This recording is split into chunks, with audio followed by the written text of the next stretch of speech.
Buenos días o buenas tardes ya. Como esta sesión tendría que haber empezado pues hace 20 minutos, voy a ser muy breve en mi presentación porque realmente lo que nos interesa es escuchar a los ponentes de esta mesa, que creo que tienen cosas muy interesantes que presentarnos. Yo creo que este foro cada vez va a tomar más importancia, este foro de seguridad y protección de datos, porque realmente la evolución tecnológica que está habiendo, que ya no es el futuro ni mucho menos, casi podríamos hablar de que es pasado y presente, nos estamos enfrentando a algo que no por esperado menos dificultoso.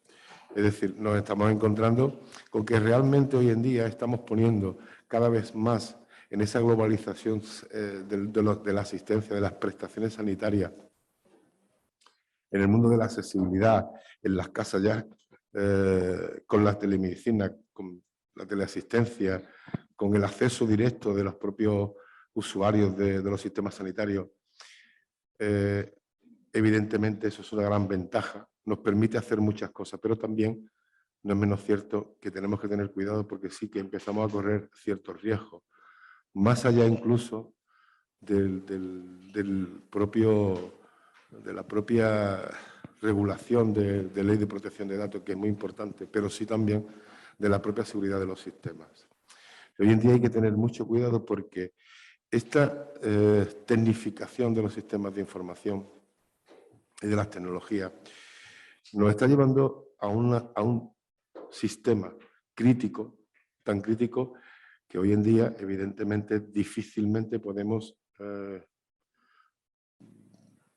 ni imaginar cómo sería un sistema sanitario como el que yo conocí cuando empecé en este mundo, ¿no? Pero claro, eso no está exento de riesgo. Hay personas que en su afán, por los motivos que sea, político, económico o simplemente por un hobby, están constantemente intentando echar abajo estos sistemas. Y el problema ya no es que se fugue información, o que también, evidentemente, sino que puedan bloquear un sistema sanitario con el riesgo, el peligro que eso lleva. Por eso hoy en día yo creo que esta mesa es importante porque hablan de cosas que nos preocupan a todos los que estamos al cargo de sistemas tecnológicos. El primer ponente es Alex López de Archer, que es de la empresa Iberia Gigamon. Nos va a hablar sobre el análisis de las ondas IOHT o IOMT, que cada vez se están poniendo más, porque cada vez ponemos más recursos remotos. Pero yo creo que de Alex también me gustaría hacer una pregunta muy concreta, y es una frase que he recibido suya en su presentación, de la tontificción de la tecnología, ¿no? Entonces, sin más, le doy paso a nuestro amigo Alex. Muchas gracias. Se me oye bien, ¿no? Sí, sí, sí. Vale, pues yo soy Alex López y soy uno de estos mercenarios del mundo de los fabricantes. Ya sabéis que cada 3 años nos vamos cambiando de silla, pero siempre dentro del mismo arbolito, ¿vale? Y bueno, os voy a hablar de una cosa que parece muy básica, pero al final es la más importante de todo esto, y es ser capaces de capturar los datos para luego analizarlos, ¿vale? Ya sabéis que en el mundo de la seguridad hay un montón de siglas de cacharros que te van a solucionar la vida. El firewall, Next Firewall, NAC, SIEM, APM, NPM, esto parece como por 25 pesetas, diga otra palabra. Pero todas, al final lo que hay que hacer es que les lleguen los datos para que los puedan analizar. Bueno, pues yo me dedico a captar datos, ¿vale? Supongo que estáis acostumbrados, si habéis visto presentaciones de seguridad, todos tienen la misma estructura. Primero es acojonaros y explicaros ahí que la cosa está muy mal, poner un montón de datos de consultores. Luego, de todos los tipos de ataque que hay, asustaros con uno en concreto, que es el que resuelve tu empresa, y a partir de ahí, pues sacarte el miedo del cuerpo y resolverte la problemática. Bueno, como hay poquito tiempo, pues me voy a saltar varios pasos. Os doy ya porque estáis todos asustados y ya sabéis que la cosa está muy mal y hay que protegerse. Y paso a solucionaros el problema, ¿vale? Entonces, como os decía, yo a lo que me dedico es a captar datos, ¿de acuerdo? Cuando adquirís alguna solución, sea la que sea, insisto, las siglas están ahí, de seguridad, al final lo que va a ser es un cacharro, un software o un hardware que lo que va a hacer es pues, analizar una serie de datos. Normalmente el que va a adquirir la infraestructura es un CISO, ¿vale? Alguien que se dedica a la seguridad, pero el que es el dueño de los datos es alguien que se dedica al networking, a la infraestructura, a las redes, como lo quieras llamar. Esos departamentos muchas veces no se iban demasiado bien, o si se llegan a hablar, ¿vale? Y muchas veces conseguir los datos es el gran reto, ¿vale? Si ahora ya nos vamos a sistemas virtualizados, donde encima el de sistemas se está metiendo todo en VMware, Kubernetes, OpenShift y movidas de estas, pues ya sacar los datos, esto empieza a ser un reto tremendo, ¿vale? Bueno, pues yo me dedico precisamente a esto, ¿de acuerdo? Una vez el CISO ha adquirido las soluciones, ahí tenéis que si el WAF, el IPS, el NAC, APM, NPM, SIEM, APT, lo que os dé la gana, como narices conseguir que le lleguen esos datos al dispositivo que toca, ¿vale? Si tienes solo un cacharrito, pues bueno, igual te salva la vida pues hacer un spam, algún mirror, alguna cosita de estas, ¿no? En cuanto empiezas a tener ya varias sondas, la cosa se vuelve un carajal, ¿vale? Y normalmente hace que desde que tú haces una inversión en un proyecto de seguridad hasta que eres capaz de ponerlo en marcha, puede pasar entre una vida o 2 eternidades, según cómo, ¿vale? Entonces, bueno, pues los 5 iluminados que fundaron la empresa para la que me paga la nómina ahora, básicamente lo que se les ocurrió es desacoplar las herramientas de la red. Tan tonto como esto, ¿vale? Esto es lo que hacemos nosotros. Básicamente la solución nuestra lo que tiene es una parte de captura de todos los datos en cualquier entorno, tanto físicos como virtuales. Somos capaces de sacarte los datos de dentro del VMware, de dentro del Kubernetes o en una fibra que va de un router a un firewall, de lo que sea de la red, ¿de acuerdo? Una vez ya hemos conseguido capturar todos los datos, los concentramos en un punto, ¿vale? Esto es el sueño de cualquier persona de seguridad, o sea, somos capaces de que haya un punto en la red donde están todos los datos de todo. Esto es un sueño, porque a partir de ahí somos el croupier. Empezamos a repartirle a cada cacharrito los datos que tiene que ver. Pero encima además hacemos otra cosa que es un poquito más lista, y es que entre que te cojo los datos y se los entrego a los cacharros, somos capaces de filtrarlo y bueno, manipular el tráfico para enviarle a cada chisme solo lo que tiene que ver, ¿vale? Somos muy selectivos, ¿vale? Y básicamente esto es lo que hacemos. Os voy a contar un poco la arquitectura porque es curiosa y te hace entender las cosas bien. La clave y lo crítico de todo esto es conseguir copiar los datos y copiarlos bien. Bueno, pues hay una tecnología bastante vieja que se llama los taps, no sé si sabéis lo que es, pues básicamente es un trozo de plástico, tal cual. Pues nosotros somos los enemigos de las copias por software, eso es una chapuza y no deberíais hacerlo. Hay una tecnología muy barata y muy tonta que se llama TAP, ¿vale? Y es básicamente cojo una fibra, la corto y pongo un trozo de plástico en medio. Y por un efecto de refracción física, hay una parte de la luz que sigue por la línea principal y otra que se rebota y sale copiada. Un equipo pasivo, tirado de precio, y es el único que te garantiza las copias. Por favor, no hagáis spams y mirrors, poned tabs, tío, que no vale nada. Y te resuelve la vida. Bueno, a partir de aquí, lo que ha salido ya como gran novedad son los tabs virtuales, ¿vale? Ya hay software para copiar el tráfico de dentro de los sistemas virtualizados. Una vez ya tengo la copia del tráfico, pues bueno, ya lo que hacemos es estrategia del embudo. Tenemos un cacharrito ahí que lo que hace es que lo apelmaza todo, ¿vale? Y te concentra todas las líneas, todos los datos. Y luego hay una tercera capa que son las pinzas. Este es el que ya te selecciona el tráfico que tiene que ver el firewall, el que tiene que ver el NAC, el que tiene que ver el SIEM, la sonda del CCN, lo que sea. ¿De acuerdo? Y esto es un poco la arquitectura que hacemos nosotros. Y no os olvidéis de una cosa, somos un broker, un intermediario. Esta tecnología no se queda ni analiza nunca los datos. Siempre se os da un tercero. ¿De acuerdo? O sea, somos totalmente dependientes de que tengáis ondas del CCN o que tengáis un SIEM o que tengáis NACs. O lo que tenga, o sea, lo que os dé la gana, ¿vale? Muy importante, y lo vimos en la charla de Carlos de ayer, nosotros nos hemos homologado por el CCN porque para todo lo que es administración pública no tenéis recursos para evaluar todas las tecnologías y hay unos señores que lo analizan por vosotros. Pues os vais a la guía del STIC 105, que está ahí, lo pone CCN STIC 105, y hay una categoría que es la 733, que es captura, monitorización y análisis de tráfico. Y ahí estamos nosotros, ¿vale? Y os invito a que los pliegos pidáis, no para esto, sino para todo, que las tecnologías estén homologadas, porque para estar en el catálogo te están exigiendo todo el rato que estés haciendo ahí los deberes, pues así ya los hacemos por vosotros, ¿vale? Ayer vimos una presentación de un fabricante de sondas de captura de tráfico en entornos hospitalarios, habló de las bondades de su tecnología y lo que no explico es que el que le da los datos somos nosotros. En ese proyecto también estamos nosotros, ¿vale? Es un entorno privado que tiene muchísimos hospitales, ¿vale? Y nosotros somos el que está en el CPD y en los hospitales, pues, cogiendo el tráfico de los routers, de los sistemas virtualizados, de donde toque, para luego dárselo a esa sonda o a cualquier tipo de otra sonda, ¿vale? Porque, insisto, somos el croupier de las redes, ¿vale? No me voy a extender más y así le hago un favor a Juan Antonio y recupero tiempo. Básicamente, cuando nosotros estamos en la red, ¿qué es lo que conseguimos? Simplificar la operación. Una vez tienes un punto único donde está todo el tráfico de toda la red, pues empezar a despacharlo a todo Dios, pues esto es muy fácil, ¿vale? La siguiente es que nos dedicamos, somos medio catalanes aquí, vamos a reducir la pela, a reducir los costes. ¿Por qué? Sabéis que todas las ondas al final pagas por el ancho de banda que le estás enviando, pues si reduces el ancho de banda, reduces la pasta tú, y ya, todos más contentos, ¿vale? Hay otra historia que hacemos, por ejemplo, en el entorno este hospitalero que os decíamos, lo llamo habilitar herramientas, y es que cuando tienes un entorno muy disperso, poner muchas ondas es una ruina. Entonces, muchas veces es más económico recolectar el tráfico y concentrarlo, y poner una única sonda pero centralizada, ¿vale? Por supuesto, que seáis capaces de coger el tráfico y analizarlo en los sistemas virtualizados, si no, no vais a poder hacerlo. Y luego hay algunas cosas muy específicas, y es que somos capaces de manipular los paquetes, con lo cual para temas regulatorios, cuando no puedes compartir, yo que sé, el número de seguridad sociales o direcciones IP o cosas de este estilo, pues que sepáis que, bueno, pues también somos capaces de ofuscar información, ¿vale? Pero bueno, acordaos de esto. Los packet brokers, que es como se llama esta tecnología, se dedican a recoger el tráfico, hacer ingeniería y dárselo a otro, ¿vale? No os pego más la chapa, muchas gracias. Si queréis detalles, por ahí estaré. ¡Hala! Siguiente.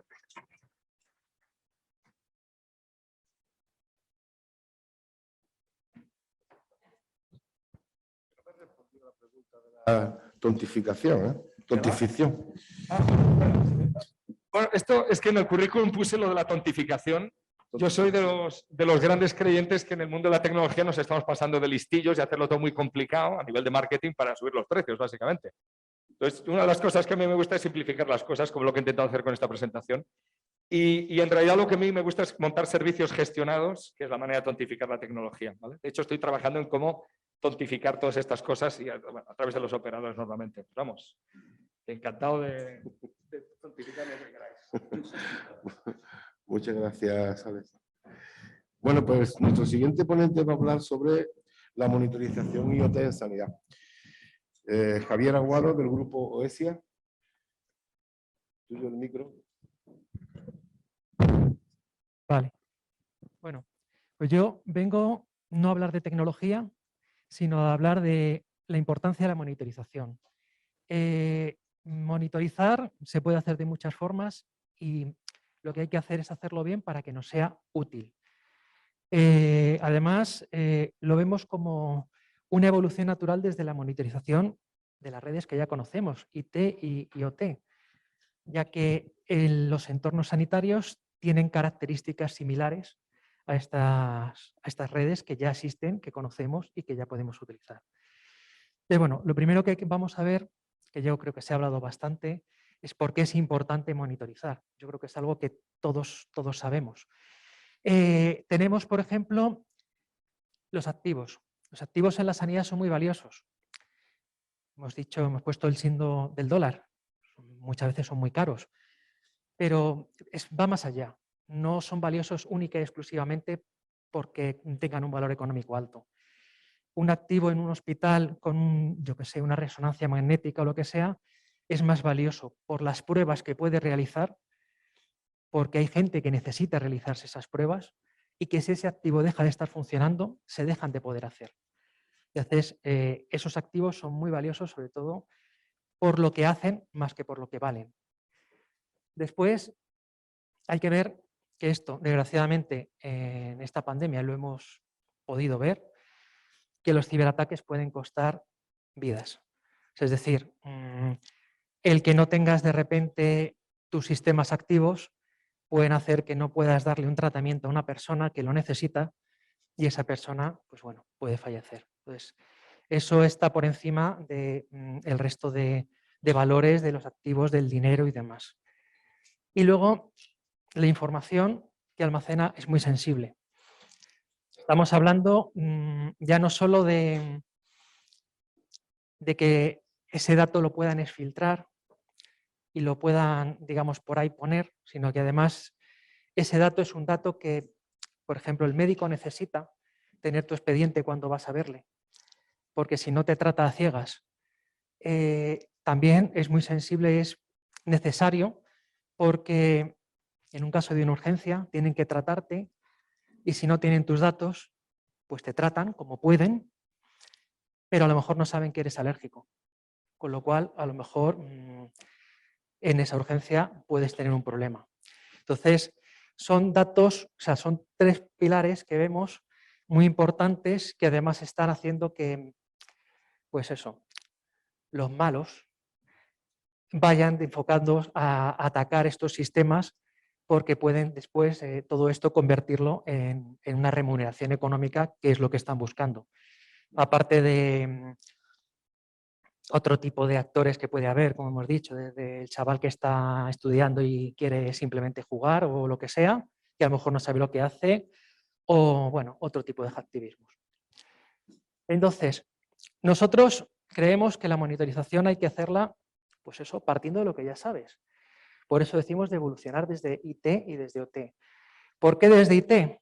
Porque todos estos aparatos, bueno, todos no, pero muchos de estos aparatos están basados en servicios, en redes IP, en servicios IT. Puede haber muchos aparatos que utilizan Samba para transferir ficheros, utilizan HTTP, utilizan muchos protocolos que en IT son conocidos. Con lo cual nosotros tenemos que buscar esos conocimientos que ya tenemos de las redes IT para aplicarlas al mundo sanitario y enfocarlas para poder entender exactamente lo que hacen estos aparatos, estos activos de cualquier hospital, por decirlo de alguna manera. Después tenemos, pues eso, muchos aparatos, sobre todo los que son más valiosos, los más grandes, que están pensados para hacer sus funciones, están pensados para hacer análisis, están pensados para cuidar a los pacientes de una bomba de infusión, cualquier cosa, algo que le tiene que poner un medicamento. Están pensados para hacer tratamientos. No están pensados para dar un servicio web. Si utiliza un servicio web, pues será porque pues era fácil ponerlo. ¿Qué es lo que sucede? Muchos de estos sistemas están hechos casi a medida de las necesidades. No es como un coche que vas y dices, quiero este modelo, le pongo estos extras y ya está. Y tenemos una cadena de producción. Aquí tenemos unos aparatos que a lo mejor pues hay algunos que hay una docena en el mundo. O sea que son aparatos que son muy especiales. Y muchas veces pues estos aparatos están gobernados por, al final, equipos que se quedan obsoletos. Esto es muy similar a lo que sucede en la banca, que prácticamente todos los cajeros funcionan con Windows XP. Pues aquí sucede algo similar. Es algo muy parecido a lo que puede ocurrir en redes OT, que simplemente hay muchos equipos que no podemos actualizar y que dan un servicio imprescindible, con lo cual tendremos que saber tratarlos. Y luego además tiene una variable diferencial un poquito entre todos estos mundos, ya que existe una mezcla muy importante entre equipos móviles, o sea, es decir, hay equipos que tú se lo pones a un paciente y si ese paciente tiene que irse a un quirófano, va con el equipo puesto. O tienes un paciente que le cambias de sección, le cambias de planta y va con el equipo puesto. Son equipos que no solamente son importantes, sino que además ni siquiera sabemos dónde están muchas veces. Y además tenemos también otros equipos que son estáticos. La resonancia magnética no se mueve. Es más, muchas veces se hace la habitación alrededor de estos equipamientos. Entonces, tenemos una mezcla importante entre estas tecnologías y hay que empezar a evolucionarlo desde ello.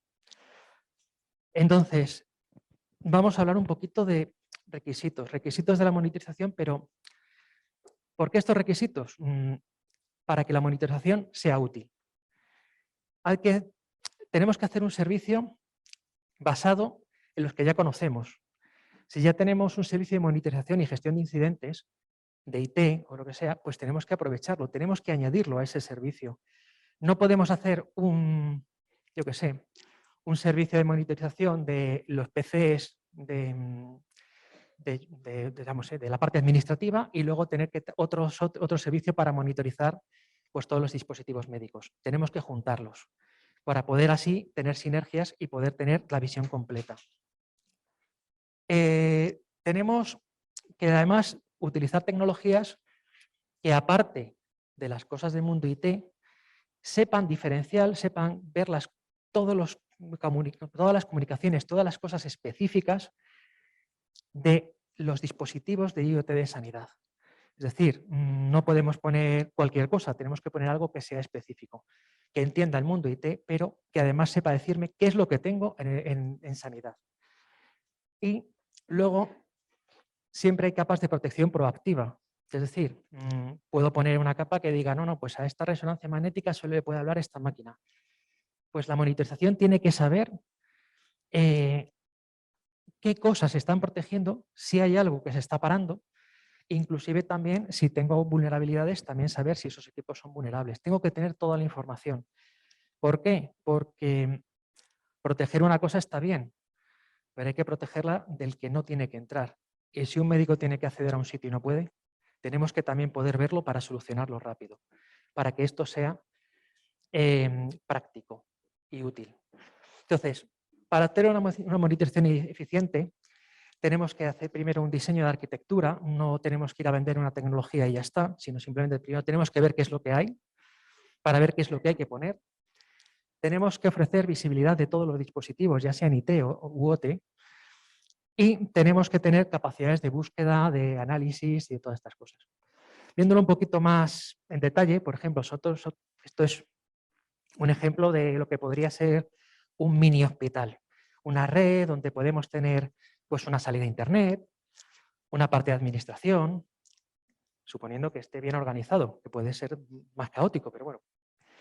Podemos tener incluso una red wifi donde se conectan los móviles y luego tenemos la parte hospitalaria donde están pues, todos los aparatos, todas las cosas de los elementos médicos. Pero, ¿qué podemos ver? Pues a lo mejor de repente hay un móvil conectado aquí. ¿Debería? No, pero puede estarlo. Después tenemos impresoras, tenemos ordenadores, tenemos teléfonos. Todas estas cosas ya no son del mundo sanitario, pero tienen que estar porque si están, será porque se necesitan. Y sobre todo, tenemos que saber que están. Entonces, nosotros lo que hacemos es, partiendo de todo esto, tenemos que ver qué es lo que necesitamos. Para empezar, he puesto los firewall. Normalmente ya están. Si no están, pues lo primero que hay que hacer es ponerlos, o sea, ni monitorización ni nada, primero protege. Tenemos que empezar por ahí. Después estos firewall nos van a dar mucha visibilidad, nos pueden servir para poner otras tecnologías detrás y poder saber qué es lo que hay. ¿Pero los firewall lo ven todo? No. Faltan cosas.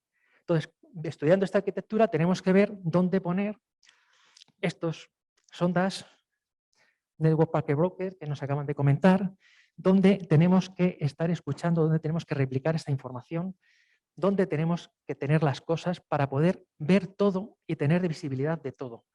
Si no tengo visibilidad de todo, no voy a monitorizar bien. Me voy a dejar cosas fuera. Entonces, una vez que ya hemos hecho esta arquitectura y demás, ¿qué es lo que nos tiene que ofrecer? Lo primero, antes de monitorizar ni nada, lo primero que tengo que tener es una visibilidad en tiempo real de los dispositivos. Vuelvo a poner aquí el dibujito, esto es lo que tenemos, pero muchas veces esto es lo que vemos.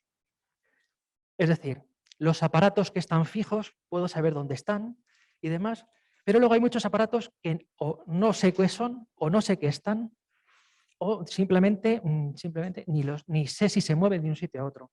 Entonces, tenemos que utilizar tecnologías que, aparte de poder entender esto, lo primero que haga es decirme, mira, pues por aquí hay unos PCs, por aquí hay unos teléfonos, aquí hay un móvil, todo en tiempo real. O sea, necesito que me haga un inventario de las cosas que tengo y dónde están en cada momento. O sea, es un inventario vivo, no es un inventario de cojo, hago el inventario, pongo las etiquetas, hago una casación contable y ya tengo el inventario, y eso también hace falta, pero esto es otra cosa. Entonces, incluso puede darse el caso de que ¡pum!, de repente me aparece una cama con un equipamiento o lo que sea en otro sitio. ¿Por qué? Porque se ha movido. Tengo que poder verlo y tengo que poderlo ver en tiempo real.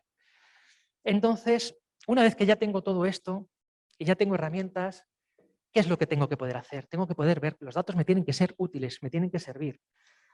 Tengo que tener una identificación de los riesgos que tengo. Todos estos aparatos específicos pueden tener vulnerabilidades. Tengo que conocerlas. Tengo tiene que funcionar si no, no. Tengo que ver las políticas, por ejemplo, de protección que se han generado automáticamente. De estos elementos solo pueden hablar con estos otros. Tengo que saber que si esto lo estoy protegiendo, lo estoy haciendo así, tengo que conocerlo y tengo que ver si algo lo estoy parando. No vaya a ser que sea algo que tenga que estar abierto, que sea algo legítimo, algo que se necesita. Es muy importante, las protecciones son necesarias pero en el mundo sanitario tienes que tener mucho cuidado. No tienes que parar a quien tiene que ver las cosas. Después tengo que poder aplicar parches virtuales. O tengo que poder decir, esta máquina es un Windows XP, pero es que me gestiona esto y tiene que estar. Pues a lo mejor lo tengo que poner de tal forma que no le puedan atacar desde fuera con un parche virtual, de alguna manera o lo que sea. Y todo esto tengo además que saber, tengo que tenerlo y tengo que ver que si le hacen, intenta hacer un ataque, tengo que monitorizarlo, tengo que conocerlo. Y luego, por supuesto, pues ya de paso, aplicar un control normativo. Ya que tengo todo esto, pues me puede ayudar a ver y poder justificar que estoy cumpliendo las normas. Esto es lo que me tiene que dar el sistema de monitorización para que me sea útil. Entonces, una vez que lo tengo, ¿cómo lo tengo que explotar? Pues lo tengo que instalar, tengo que explotarlo desde un SOC. Tengo que tener a alguien mirando. No sirve con que me salten alarmas, tiene que haber alguien mirando. Tiene que haber alguien que, si hay una alerta, pueda hablar con la gente de sistemas, puedan hablar con los responsables del servicio del hospital, se pueda monitorizar un incidente, si es que se da, que puedan hablar a un servicio de respuesta. Tengo que ver que sea todo esto dinámico y que sea útil. Y además no solo quedarnos aquí, sino que además tenemos que hacer que esto sea iterativo.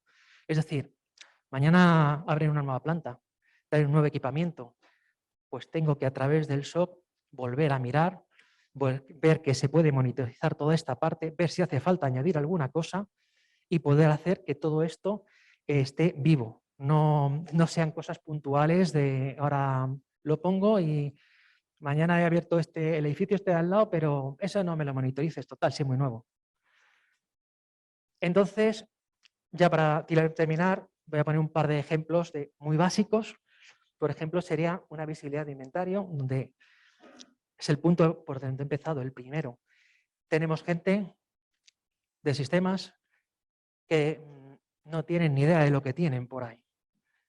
Bueno, pues con esto lo que tengo que conseguir es que esa gente sepa qué es lo que hay en cada momento y además ante cualquier cambio el SOC pueda decirles, oye, que se me ha movido esto, yo qué sé, una máquina de infusión o alguna cosa puede moverse, pero oye, que se me ha movido una resonancia magnética.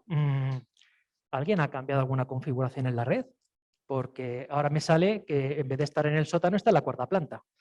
Cosas de estas. Tiene que estar todo monitorizado y en tiempo real para tenerlo. Y luego, pues eso. Podemos tener vulnerabilidades. Tenemos ahí a un hacker que se ha metido, un delincuente. Que no se pueden decir estas cosas así.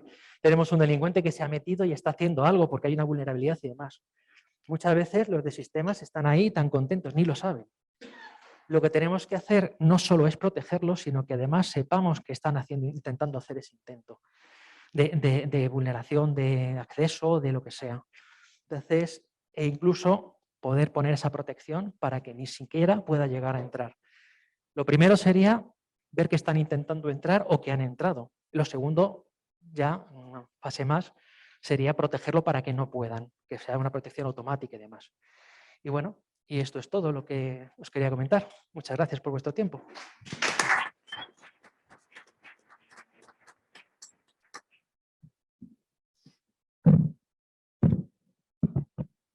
Muchas gracias, Javier. Voy a reservar una pregunta para el final, porque yo creo que es una contestación que se tiene que dar en conjunto, ¿no? Que cada ponente puede darla. Nuestro siguiente ponente es Carlos Pastor Matut. Viene de la empresa Inetum. Es responsable de la estrategia de blockchain.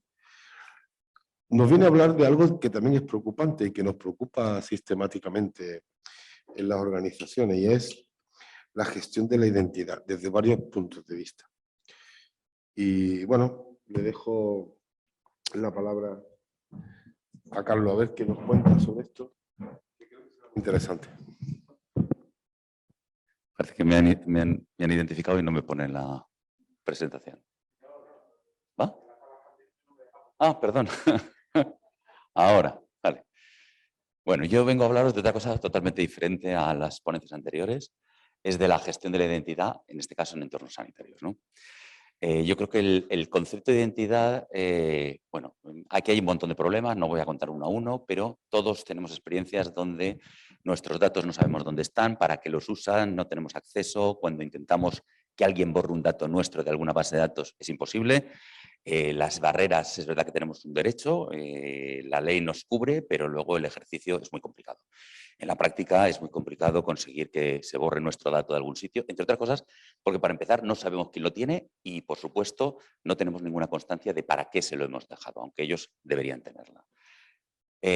Por ejemplo, hay un proyecto europeo de que con mi DNI puedo hacer cualquier tipo de trámite en toda Europa, pero luego el hecho real es que prácticamente no se utiliza, incluso hay algunos países que no participan en ese sistema. Entonces, al final, se está imponiendo, se está fomentando un concepto de identidad autogestionada en el sentido que una vez emitidos datos sobre mí, soy yo el que gestiono esos datos y soy el dueño de los datos. Este concepto también se aplica en el entorno sanitario, donde el dueño de una parte, por lo menos, de información de la historia clínica es el propio usuario y tiene que tener derecho de acceso y, sobre todo, tiene que tener una facilidad para compartirlo cuando necesita compartirlo con otro médico, con otro sanidad pública-privada, entre dos sitios distintos de privada o entre dos organismos, instituciones sanitarios públicos, pero que no tienen una conexión entre ellos, ¿no? Entonces aquí es un concepto muy sencillo. El usuario, ciudadano, paciente lo metemos en medio y ese paciente, ese usuario puede recibir información certificada de unos emisores de credenciales que dicen pues desde cómo me llamo, mi número de DNI, pero también otras cosas como pues mi historia clínica, o pueden decir pues que este coche es mío, pueden decir que tengo capacidad de conducir un coche o que soy licenciado en informática en mi caso, ¿no? Y cuando alguien necesita para prestarme un servicio concreto esos datos míos, yo se los puedo entregar, ¿no? Pero se los entrego yo directamente. No hay una relación directa entre el receptor de los datos y el emisor de los datos, salvo casos muy concretos. De tal manera que realmente, por ejemplo, cuando yo me identifico en un hospital, pues no tiene por qué saber el emisor de mi identidad que yo estoy en ese hospital. O cuando yo comparto cualquier otro dato, lo mismo. El emisor, el que ha certificado ese dato mío, por ejemplo, que soy licenciado en informática, no tiene por qué saber que estoy pidiendo trabajo y entregando mi título universitario en distintos sitios. Aplicado en entornos sanitarios, estos son algunos ejemplos. La tarjeta sanitaria es un ejemplo obvio. Si yo puedo identificarme con una sola identidad, y una sola identidad que reside ¿dónde? En mi móvil, en un wallet, en una aplicación muy sencillita que el usuario utiliza de una forma diaria y, por lo tanto, tiene ahí acumulado toda esa información, igual que ahora la tenemos en la cartera de papel, ¿no? Tenemos ahí un montón de credenciales, de tarjetas de crédito, tarjetas de pertenencia a distintos clubes, la tarjeta sanitaria, un montón de historias. Podemos tener toda esa información acumulada en mi wallet. Y puedo tener la tarjeta sanitaria, la historia clínica, que como es muy grande, podemos tenerla parcialmente ahí o tener derecho a dar acceso a mi historia clínica repartida entre muchos hospitales. Gestionar los consentimientos informados, que para empezar yo firmo aquello, me dan un papelito que me estoy operando, lo pierdo, ya no sé ni qué consentido, ¿no? Y por último sería de aplicación también a la receta electrónica. Y para eso, pues lo que os he dicho, utiliza el usuario un wallet, al principio se tiene que dar de alta, luego tiene una lista de credenciales, de datos que ha recibido sobre sí mismo, certificados por distintas entidades, que soy celíaco, que soy RH positivo, o, fijaos aquí, el ejemplo que viene aquí es que un banco ha dicho que este es mi número de cuenta corriente. Porque la identidad es muy amplia, la identidad no es solo la identidad sanitaria, la identidad financiera, la identidad académica. Es un conjunto, la gente no lo ve como yo tengo muchas identidades, no. Yo tengo un montón de datos relativos a mí y yo muchas veces quiero compartir, por ejemplo, para darme de alta en una sociedad médica, tengo que dar mi cuenta corriente, ¿no? Si la doy, dicho yo, pues puede haber errores. Si la escribo yo, puede haber errores, es un número muy largo. Si yo cojo este dato bancario y automáticamente, dando un botoncito, lo entrego en la web de la aseguradora, ya no tengo problemas ni de error, ni de que esté utilizando la cuenta de mi primo para domiciliar mi seguro médico. Y por último, una cosa muy tonta, pero que yo creo que todos tenemos la experiencia, ¿quién tiene menos de 50 usuarios o pasos en estos días? Pues nadie, todo el mundo tiene un montón. Con esta aplicación podemos autenticarnos en cualquier sistema que forme parte de este ecosistema que se está implantando a nivel europeo, pero con una ventaja. Si eso también nos lo da Facebook o nos lo da Google. Pero, ¿qué hace Google con eso? Pues se va apuntando todos los sitios donde yo accedo para perfilarme y utilizar mis datos sin mi consentimiento. O mejor dicho, yo he consentido que hagan todo lo que quieran con mis datos cuando firmé una cosa que no sabía lo que significaba, ¿vale? Entonces, este método lo que evita es que el que ha certificado algo se entere de cómo lo uso yo, ¿vale? Y, entre otras cosas, en la autenticación. Es decir, con esa aplicación que tengo en el móvil, yo me puedo autenticar en cualquier sitio de una forma sencilla, simplemente escaneando un QR o entre aplicaciones en el móvil directamente dando un botoncito. Por lo tanto, una única identidad que me sirva no solo en el entorno sanitario, sino para todo, para toda mi vida digital en este caso, y que me haga tan fácil dar un dato, efectivamente, dando un botoncito, como cuando quiero dejar de compartir ese dato, simplemente me voy a mi registro en el propio móvil, doy el botoncito que dice dejar de compartir y eso deja una evidencia en un sitio que ahora veremos cuál es, de tal manera que el que tenía ese dato tiene la obligación de borrarlo, ¿vale? Es decir, no tengo que irme a la web y averiguar cómo tengo que ejercer mi derecho de supresión o mi derecho de cancelación o mi derecho de oposición. Tengo un botoncito en mi propia aplicación que le doy y tiene ese efecto legal equivalente. ¿Qué utilizamos para hacer esas cosas? Utilizamos una tecnología que se llama blockchain, que os sonará de las criptomonedas, pero que en este caso se utiliza de una forma totalmente diferente, no consume mucha energía y simplemente es una red que me garantiza la transparencia, inmutabilidad y descentralización. Es decir, no hay nadie, no hay una sola entidad que controle aquello, sino que es el usuario el que está al control de sus propios datos. No voy a entrar en los detalles de blockchain, simplemente que sepáis que cuando se escribe algo, eso ya no es alterable por mucho permiso de administrador que tengas. En los sistemas normales, el administrador puede cambiar en cualquier base de datos lo que le da la gana, básicamente. Y esto lo impide. Y entonces la idea es pasar de un modelo donde la gente, las entidades tienen datos míos y se los quedan y yo no tengo ningún derecho, a un modelo donde soy yo el que tengo los datos y yo los cedo temporalmente para un propósito concreto, no para cualquier cosa, sino para un propósito concreto y en el mismo momento de ceder ese dato, de prestar ese dato, de entregar ese dato, lo estoy ligando y lo estoy ligando con una firma digital a un propósito determinado. Uy, perdón, creo que le he dado donde no debía. Socorro. Otra vez, socorro. Gracias. Bueno, esto es cómo funciona, ¿no? Es decir, cuando yo necesito un dato cualquiera, que puede ser mi tarjeta sanitaria, historia clínica, permiso de conducir, DNI, o también pues que soy algo de una red social o que soy del club de tenis de mi barrio, ¿no? Todo eso hay alguien que lo certifica, yo lo tengo en mi móvil, una aplicación muy sencillita que hemos visto en unos pantallazos, y cuando alguien me pide esos datos, pues me llega la petición al móvil, yo simplemente digo OK, que es lo que van a hacer todos los usuarios, o cambio, oye, no quiero entregar esta cuenta corriente, quiero entregar esta otra, pues entrego la que me da la gana, y se lo entrego ligado. Y me queda un registro en mi propio móvil, de tal forma que puedo pedir la supresión de ese dato de una forma muy sencilla. ¿Cómo se hace todo esto? ¿Cómo comprueba este señor que el dato ha sido emitido por este? No le pregunta a él, porque si no ya sabría que le estoy entregando el dato. ¿A quién? Sino que lo mira aquí a ver si está revocado. Porque yo puedo... Hay datos que a lo mejor tienen una validez y que si cierro la cuenta, el banco tiene que poder decir que esa cuenta ya no es mía. Pues ¿dónde lo dice? Ahí. ¿Y este dónde lo consulta? Ahí. No hablan entre ellos directamente. ¿Vale? Joder, perdón. A ver, con mucho cuidado con el dedito.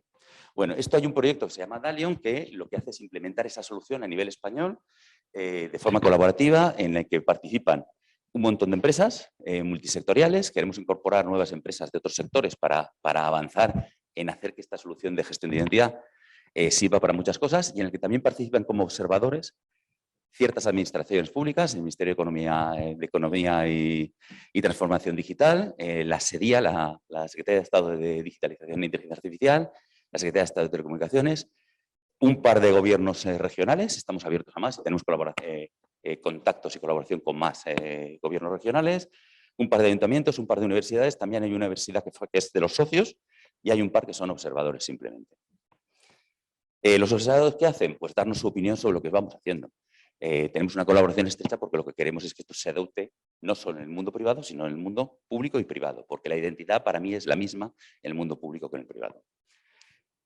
¿Qué importancia tiene esto? Pues que estas empresas más o menos tienen unos 30 millones de clientes, ¿no?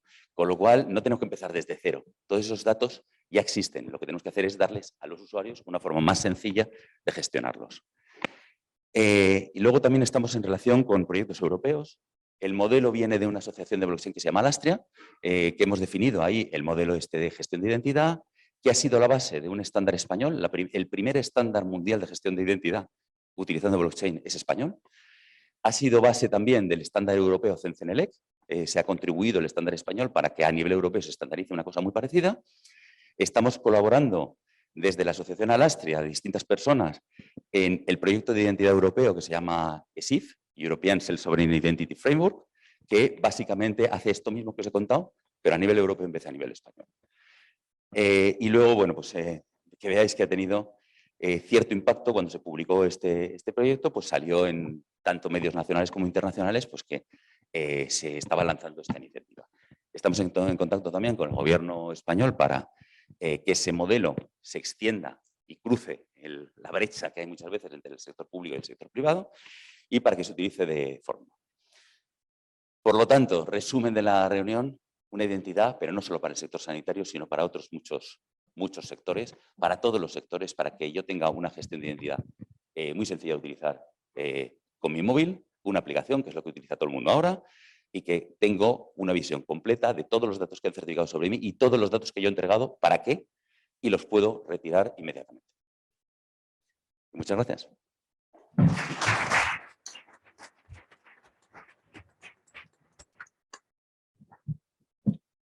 Muchas gracias, Carlos. También tengo un par de preguntas para ti, las dejaremos para el final. Decía que muchas gracias, muy ilustrativa. Tengo un par de preguntas que las dejaré para el final porque igual se hace un debate si vamos con tiempo.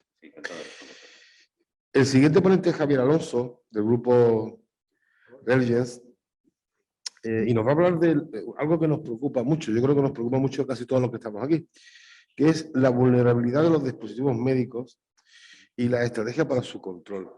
Es algo que realmente nos está preocupando. Espero que nos pueda dar luz. Vale, muchas gracias.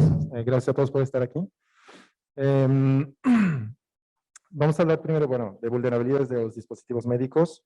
La idea es no hacerles una presentación del producto que nosotros ahora comercializamos, pero más bien hablarles más generalmente con ejemplos de vulnerabilidades en los dispositivos médicos y cómo podemos justamente mitigar ese riesgo. En breve, nosotros somos una mutua europea, mutua de seguros, que existe desde hace 90 años. Estamos dedicados al mundo de la salud. Aseguramos más o menos 3.000 establecimientos de salud públicos y privados en Francia, España, Italia y Alemania. El objetivo de Sham desde hace unos cuantos años es no solo estar presente después de un siniestro, pero también poder acompañar a los establecimientos de salud en la gestión de los diferentes riesgos que pueden tener. Para eso, hemos invertido en varias soluciones tecnológicas para poder justamente acompañar a los establecimientos de salud en la gestión de los diferentes riesgos que hemos podido identificar, entre ellos el riesgo ciber. ¿Por qué el riesgo ciber? Simplemente porque desde hace unos años nos hemos dado cuenta que, bueno, el riesgo, no voy a enseñar nada aquí a nadie, el riesgo no viene solamente de la red del hospital. Ha habido desde hace unos años un aumento exponencial de la superficie de ataque, con el desarrollo de los dispositivos conectados, de la telemedicina, del cloud, los laboratorios externos, etc. Y el objetivo era justamente encontrar una solución que pueda cubrir todos esos nuevos desafíos que este ecosistema trae. Desafíos en términos de visibilidad. Muchos CISOs que nosotros vamos a ver en los hospitales nos dicen claramente que no saben cuántos objetos conectados tienen en la red, lo que trae desafíos también en gestión de vulnerabilidades, no podemos proteger lo que tenemos, gobernanza y en securización de los datos. Lo primero que hacemos cuando vamos a ver hospitales nosotros es preguntar al CISO qué es lo que hace que hoy su red es vulnerable a un ataque ciber. Y las respuestas que vienen más seguido son los problemas de conformidad. Aquí hablamos de aparatos de máxima tecnología que van a costar entre $500,000 y $2 millones, pero que van a estar basados sobre capas informáticas obsoletas. Escáneres que van a estar funcionando con Windows 97 o Windows XP. La falta de visibilidad. gran variedad de proveedores y subcontratistas, y la creciente digitalización de los hospitales. Hoy sabemos, por ejemplo, que de aquí a 2023, 68% de los dispositivos médicos estarán conectados. Les voy a dar unos cuantos ejemplos sobre justamente vulnerabilidades del mantenimiento remoto no seguro y de sistemas de alarmas no seguros. Aquí tenemos una vulnerabilidad publicada con este número, con un código CVSS de 9.8, sumamente alto. Esta vulnerabilidad afecta a más de 100 modelos de dispositivos de imágenes. Ha sido publicada por Cybermedics en diciembre del 2020. ¿Y cuál es el problema? Tenemos proveedores aquí que desde Internet se pueden conectar a través de 3 protocolos, FTP, Telnet y RegSec, a dispositivos de imágenes. Es posible extraer registros y enviar actualizaciones. El problema es que la autenticación utiliza contraseñas grabadas en el código del dispositivo. Entonces, esas contraseñas se utilizan en todo el mundo y están disponibles públicamente en Internet. ¿Cuáles son las consecuencias? Que este acceso también es posible desde la red del hospital, lo que permite que cualquier persona con acceso a la red pueda leer, escribir archivos en el dispositivo de imágenes. Otro ejemplo, tenemos otra vez una vulnerabilidad publicada con un código CVSS 9.4, sigue siendo muy alto, y que impacta a un fabricante líder de bombas de infusión. La conectividad se hace vía puerto serie o puerto infrarrojo, o sea que no va a ser un dispositivo médico conectado directamente a la red. Y el problema es que ambas interfaces aceptan un protocolo de programación y tenemos una descripción de los comandos de ese protocolo disponibles públicamente en Internet. Las consecuencias pueden ser muy graves porque podemos parar o arrancar de forma remota la bomba, cambiar la velocidad de forma remota, silenciar las alarmas y todo sin autenticación. ¿Cuál es la situación actual que vemos nosotros? Primero, este tipo de vulnerabilidades, infortunadamente, es típico para los dispositivos médicos conectados. Es fácil de explotar y las consecuencias pueden ser muy graves. Las buenas noticias es que la prevención para este tipo de vulnerabilidades es bastante fácil y una vez que tenemos un proceso claro de prevención, reducimos significativamente la superficie de ataque. Los fabricantes también hoy día están en constante mejora, impulsados por la normativa. Tenemos todas estas vulnerabilidades, pero ¿cómo hacemos para justamente reducir el riesgo ciber en el hospital, en estos dispositivos médicos? El riesgo ciber en un hospital es único. Por haber trabajado en el privado, lo veo muy bien. Y necesita justamente un proceso de prevención único también.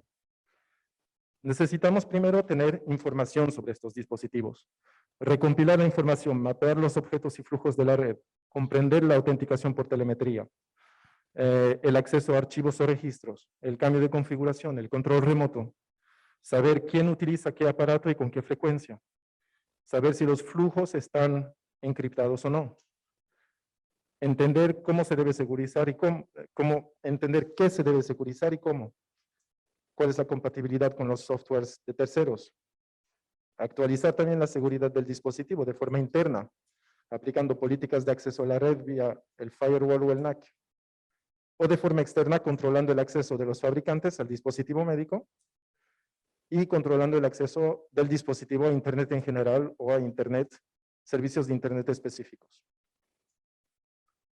¿Cómo recompilamos todas estas informaciones? Consultando los datos públicos de los fabricantes, poniéndose en contacto con los fabricantes para obtener más información, realizando escaneos de vulnerabilidad, sabiendo en qué puertos hay que hacerlo, con qué impacto, en qué momento, y simplemente examinando justamente el dispositivo médico. Hoy nosotros proponemos justamente una solución que contiene todos estos datos actualizados para facilitar justamente el trabajo. La solución con la cual nosotros trabajamos se llama CyberMedics. Es una plataforma de ciberseguridad que ha sido diseñada a uso exclusivo del sector de la salud. ¿Por qué esa especificidad? Porque tenemos la capacidad de desencapsular todos los protocolos ligados a los dispositivos médicos, lo cual nos permite saber exactamente cómo un dispositivo médico tiene que funcionar o cómo tiene que comunicar. Utilizamos, por ejemplo, la tecnología Deep Packet Inspection, que nos permite también identificar todos los aparatos que no van a estar conectados directamente a la red. Lo vimos ahora con la bomba de infusión, pero podemos verlo de manera más general en un hospital, en laboratorios, donde todos los robots van a estar conectados a un servidor PACS, que él va a estar conectado a la red. Sabemos leer detrás de eso e identificar los flujos y los aparatos que pueden estar conectados. Tenemos un equipo también de expertos que van a estar dedicado a la detección de vulnerabilidades en los dispositivos médicos.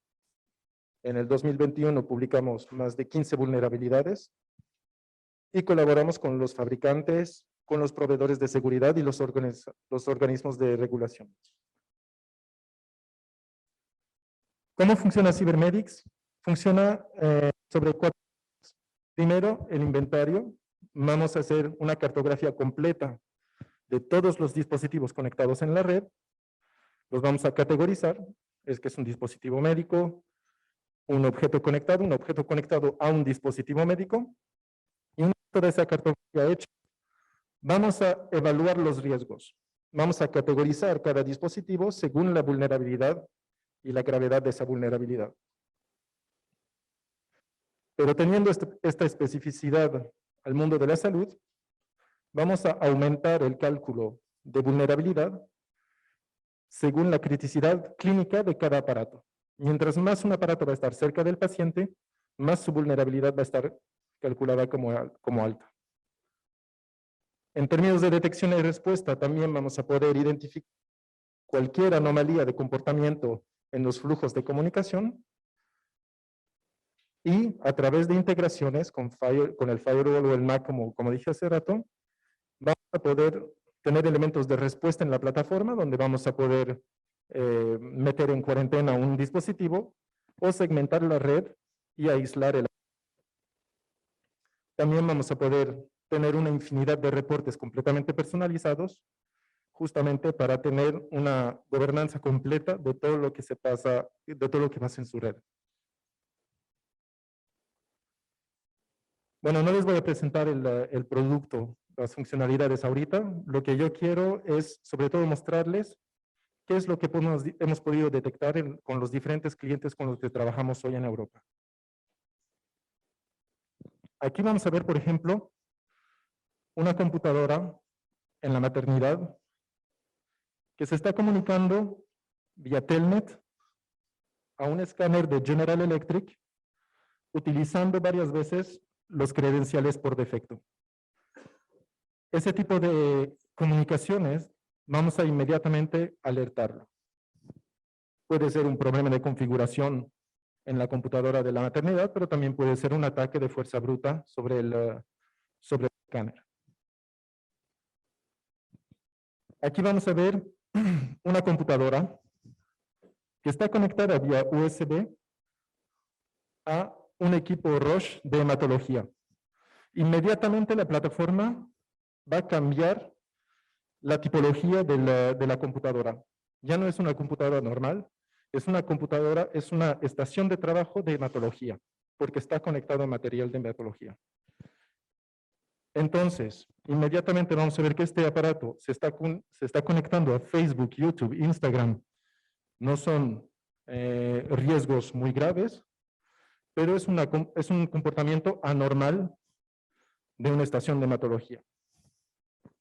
En cambio, vamos a ver también que se está conectando a un DNS completamente aleatorio y eso va a ser identificado como una amenaza, como una comunicación prohibida, porque es el tipo de sitios donde se puede telecargar justamente ransomware o, bueno, un sitio malicioso. Esto es un comportamiento que hemos podido ver en un hospital en el sur de Francia, donde Cybermedics detectó un servidor en el Japón conectándose en una máquina de resonancia magnética con los credenciales por defecto. Entonces hemos alertado al hospital sobre este comportamiento y después de haber hecho el forensic, nos dimos cuenta que era Siemens que había subcontratado una empresa en Japón para hacer el mantenimiento sobre el escáner. Claramente una falla de seguridad. No solo vamos a detectar este tipo de amenazas en dispositivos médicos, pero también en dispositivos normales. Aquí vemos una tele conectada en el cuerpo de un paciente que está mandando información y se está comunicando con servidores en Irán. El hospital fue a ver esas teles y se dieron cuenta que los pacientes habían instalado IPTV, ese tipo de soluciones que permite ver las cadenas en el mundo entero. Entonces han podido remediar y bloquear las teles. No solo vamos a detectar problemas que vienen del exterior, pero también problemas de comunicaciones adentro de la red. Aquí vamos a ver, por ejemplo, un escáner de vulnerabilidad que podemos tener todos en un hospital, que está escaneando un equipo de resonancia electromagnética mientras este está siendo utilizado. Ese tipo de comportamiento también lo vamos a alertar como siendo peligroso, porque no es un comportamiento que podría alterar al buen funcionamiento del aparato. Y bueno, para terminar, como dije, el riesgo ciber dentro de un hospital es único. Y es importante hoy en día contar con soluciones de ciberseguridad que justamente sean desarrolladas específicamente para el mundo sanitario. Y Cybermedics es una solución justamente que puede apoyar a la identificación y prevención del riesgo ciber. Muchas gracias.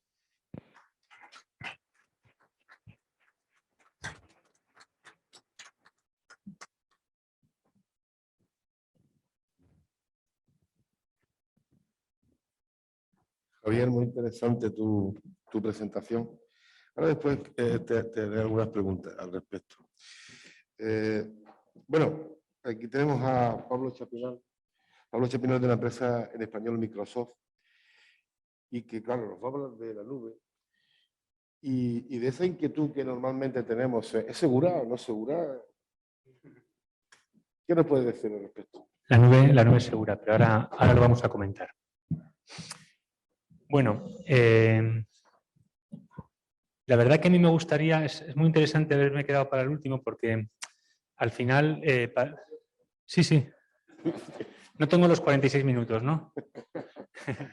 No, voy muy rápido, lo voy a hacer muy rápido, solo una breve introducción. Vamos a ver, cuando vemos un poco el modelo tradicional en el que ahora mismo las organizaciones, y entre cualquier organización también están los ámbitos de salud, tanto sea privada como pública, es un poco ¿no? La red corporativa que protege a toda la organización de cualquier ataque en el exterior, ¿no? Y hoy casi todas las ponencias han ido sobre cómo proteger la red, cómo analizar la red y todo sobre la red, ¿no? Pero este enfoque perimetral, donde se pone primero la capa de firewall, segunda capa de firewall, el proxy, antivirus, se ha quedado un poco atrás porque las nuevas tecnologías y la evolución, la transformación digital, la llegada del COVID ha hecho que el nuevo perímetro... Joder, ¿qué ha pasado aquí? Vale.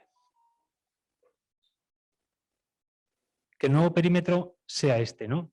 Donde vemos que sale el teletrabajo por todos los sitios, que aparecen las aplicaciones SaaS de la nube, que cualquier data center, ya empieza a haber data centers o parte de los mismos en la nube, los empleados que tienen mucha movilidad, los dispositivos que traen los empleados de casa para poder hacer su trabajo. Y esta slide igual no se corresponde en el 100% de la realidad de todos vuestros casos, pero sí que es provocadora. Ya pasan casi más cosas fuera de la red que dentro de la red. Y los empleados muchas veces van al mundo SaaS o al mundo de la nube sin pasar por la red, ¿no? O ese debería de ser el objetivo. Esto hace que nos empecemos a plantear que ese nuevo perímetro es la identidad, que tanto se ha hablado de ella antes, ¿vale? Y que ahora haya que proteger a cada una de las identidades de la organización como si fuera la red, porque el ataque o la entrada o el compromiso de cada una de esas identidades puede llegar a comprometer toda la organización. Ante esta nueva realidad que tenemos, pues desde Microsoft pensamos que es muy importante plantearse nuevos principios y, por resumirlo bastante, estos nuevos principios nosotros los hemos dejado en 3. El primero es verificar explícitamente que todo aquello que quiere entrar a consumir, a consultar los recursos de la organización, ¿vale?, es quien dice ser, ya sea una persona, un usuario, ya sea un servicio o ya sea un dispositivo, ¿vale?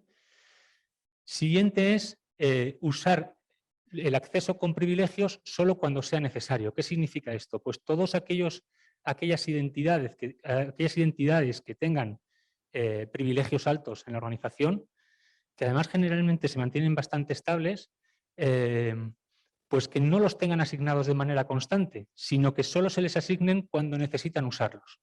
Y ya hoy en día hay tecnología que esto lo permite hacer. Y por último, es asumir que vas a tener que tienes una brecha y por tanto estar preparado para detectar cuando han entrado y poder responder de manera adecuada, ¿no? Para ello, Microsoft pues, ha desarrollado toda una suite de seguridad atendiendo a la filosofía o a la estrategia Zero Trust, ¿vale?, donde marca 7 pilares que hay que tener en cuenta en esta suite o en esta arquitectura que proponemos de seguridad. Estos 6 pilares son la identidad, los dispositivos, las aplicaciones, toda la infraestructura que tengamos, on-premise o en la nube, la red y los datos, ¿vale? Y para ello diseña una arquitectura teórica donde ponemos en un lado todo aquello que quiere entrar a consultar, acceder o usar los recursos de la organización. Y como recursos pues se quedan los datos, las aplicaciones, la infraestructura y la red. Y en el otro lado, las identidades y los dispositivos, ¿vale? Y esta arquitectura teórica pasa porque se siga un proceso de control de acceso a los recursos, ¿no? Por un lado estaría, como hemos dicho antes, todo lo asociado a verificar la identidad de los que quieren entrar. Y para eso pues hay tecnologías que permiten hacerlo. El MFA, pues está la primera. Además es una de las cosas que el Esquema Nacional de Seguridad marca como necesario para las organizaciones que tengan nivel medio. Yo creo que los que estamos aquí, pues todos estamos en ese punto. ¿Vale? El análisis de comportamiento, es decir, no solo tener clara cuál es la foto estática de si Pablo Chapinal, empleado de esta organización, puede entrar a los recursos, sino si su comportamiento en el día a día o en ese momento está siendo el adecuado o está siendo hackeado o no está siendo hackeado y poder tomar las decisiones de manera online. El riesgo de la sesión, ¿vale?, el riesgo del equipo, etc. ¿Vale? Siguiente, verificar el estado del dispositivo. Todos tenemos una gran cantidad de dispositivos conectados a la red, corporativos, y es muy importante tener un inventariado, como se ha hablado antes, de todos los dispositivos que se tienen conectados a la red, corporativos, y de cuál es su estado, ¿no? Y de velar y de hacer porque estén constantemente actualizados cuando toque el sistema operativo, las aplicaciones que deban de tener, etcétera, etcétera. Y para ello, pues para ello también hay tecnología que permite hacerlo. Y por último estarían las políticas de la organización que regulan el acceso a la información o a los recursos de la organización, ¿vale? Si esto lo llevamos hacia el mundo Microsoft, que hasta ahora solo era teoría, pues lo que Microsoft propone es poner en el centro de todo Azure AD. Azure AD no es más que el directorio activo de Microsoft en la nube. ¿Qué pasa? Como el estado natural, y eso no va a cambiar en el corto plazo, es que todas las organizaciones tengan un directorio activo on-premise, lo que Microsoft propone es que se mantenga ese directorio activo on-premise y que Azure AD, mediante un conector, tenga solo la información necesaria para que sepa si tiene que dejar entrar o no a la identidad o al dispositivo, ¿vale? El hecho de utilizar en Azure AD como gestor de accesos no es más que los protocolos que usa de comunicación son protocolos modernos de los cuales no hay desarrollados técnicas de ataque tan claras como ya las hay para los protocolos de comunicación más legacy del directorio activo, ¿vale? Y esto también permitiría, a su vez, poder establecer relaciones de confianza con otras entidades de proveedores, de otras empresas que sean partner vuestras, etcétera, ¿vale? Que mediante Azure AD B2B, de tal manera que no tienes que incorporar identidades de terceros en tu directorio activo para poder gestionar el acceso a tus recursos. Cuando vamos a hacer el primer paso, que es verificar si la identidad es quien dice ser, pues hay dos aspectos muy definidos y muy claros. El primero está asociado a una foto mucho más estática, que es lanzar el MFA para identificar qué es quien dice ser y en base a las políticas dejarle pasar o no, ¿vale? Eso es una regla clara y más o menos estática. ¿Existe la posibilidad de hacerlo con un MFA de Microsoft o existe la posibilidad de hacerlo con un MFA de un tercero?